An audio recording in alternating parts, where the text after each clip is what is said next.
खबरदार मिरर, नजर सब पर। कल गुरुवार 16 अक्टूबर को ज्योतिर्मठ बद्रीनाथ पीठ के जगत गुरु शंकराचार्य परम पूज्य स्वामी अविमुक्तेश्वरानंद सरस्वती जी महाराज का साईं वसंत शाह दरबार में भव्य आगमन हुआ, जिस आगमन के दौरान महाराज जी द्वारा साईं वसंत शाह दरबार में दर्शन किए गए और गौशाला में गौ माता की सेवा भी की गई। जिस अवसर पर दरबार साहब के गादी नशीन साईं कालीराम जी साहब द्वारा अपने पूरे परिवार सहित महाराज जी का भव्य सत्कार तथा आराधना की गई। वहीं महाराज जी द्वारा भी अपने सत्संग के माध्यम से आशीर्वाद देकर श्रद्धालुओं को मंत्रमुग्ध किया गया। साईं वसंत शाह जी के दरबार में इस समय हम सब लोग आकर के बैठे हैं और उस परंपरा का पावन स्मरण कर रहे हैं जिस परंपरा ने सनातन धर्म की रक्षा में अपना उच्चतम योगदान प्रदान किया है। सिंधी समाज सिंध शब्द से जुड़ा हुआ है। सिंध शब्द सिंधु नदी से जुड़ा हुआ है।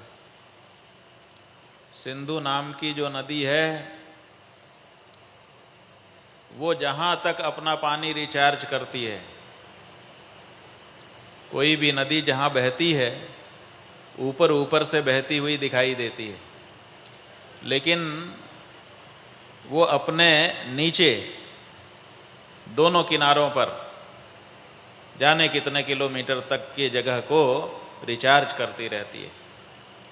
तो उसका जितना भी कैचमेंट एरिया है, जहाँ तक उसका फैलाव है अंदर अंदर, वो क्षेत्र उसी के नाम से जाना जाता है।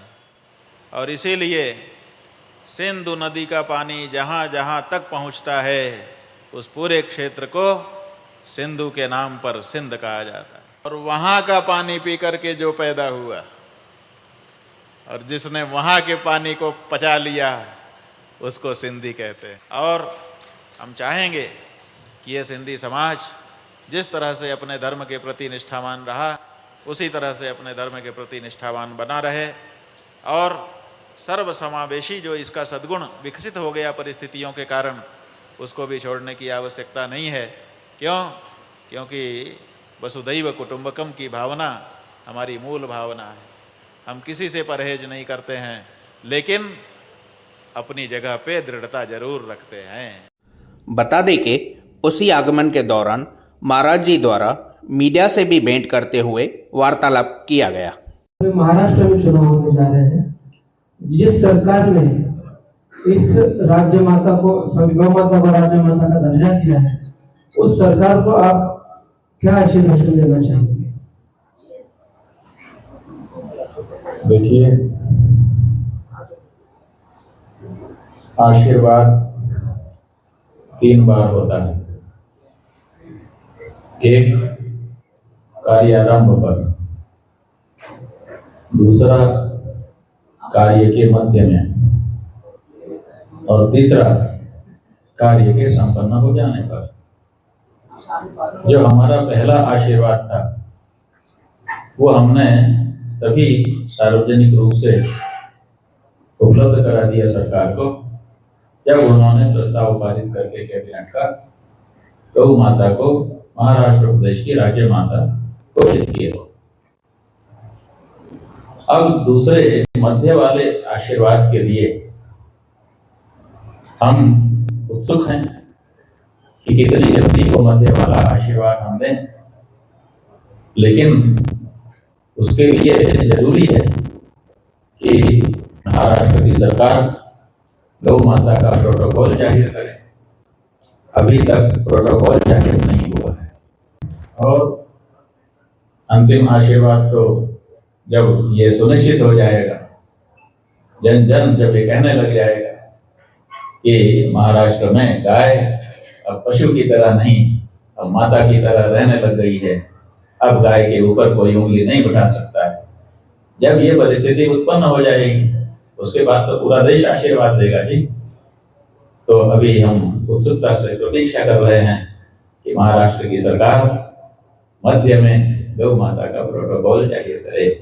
गुरुजी चरण वंदन। नारायण। आज आप पधार कर यहाँ पे साईं लखन शाह दरबार में सबको आशीर्वाद दिया है। साईं कालीराम जी के साहब जी के सानिध्य में सनातन धर्म को दिन रात बढ़ाया जा रहा है।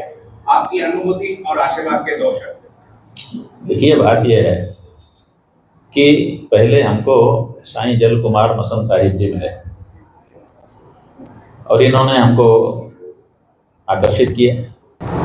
एक दिन संयोग बन गया तो आपके साईं कालीराम साहिब जी काशी में आ गए हमारे मठ में, और वहाँ पर हम लोग बैठे। आज तो आप लोग बहुत सारे लोग हो, उस समय तो हम लोग अकेले ही थे।